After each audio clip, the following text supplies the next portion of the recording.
नमस्ते सबैजनामा। आज हामी कुरा गर्ने कम्मरको नसा च्यापेको बारेमा।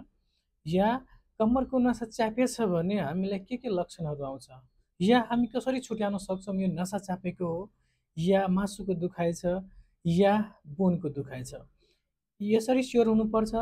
इफ चाहिँ तपाईँको कम्मरको नसा च्यापेछ भने त्यतिखेर फर्स्ट सिम्टम्स जुन आउँछ त्यो भनेको सार्प पेन हुन्छ, जुन पेन तपाईँको चाहिँ कम्मरदेखि लिएर तल खुट्टासम्म चाहिँ रेडिएट भएर जान्छ या फिङ्गरसम्म, खुट्टाको औँलाहरूसम्म जान्छ।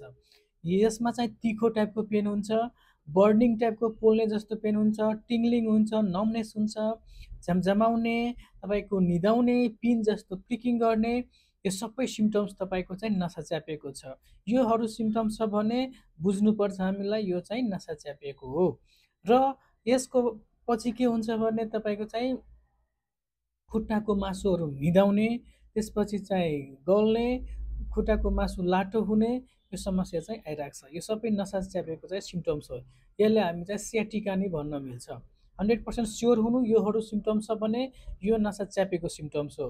र सिभियर कम्प्रेसन छ भने त्यतिखेर इन्कन्टिनेन्सको समस्या आउँछ। यो भनेको तपाईँको पिसाब कन्ट्रोल हुँदैन, लिक चाहिँ भइरहेको छ, या तपाईँको दिशा कन्स्टिपेसन, दिशा पिसाब रोकिहाल्छ। इफ हामी चाहिँ खोक्दा नि हामीलाई पेन भइरहेछ, उठ्न बस्न नि गाह्रो भइरहेछ, त्यो सबै सिम्टम्स तपाईँको चाहिँ नसा च्यापेको सिम्टम्स हो। यसलाई चाहिँ राम्रोसँग चाहिँ ट्रिटमेन्ट गर्नु, केयर गर्नु। हस्, थ्याङ्क यू।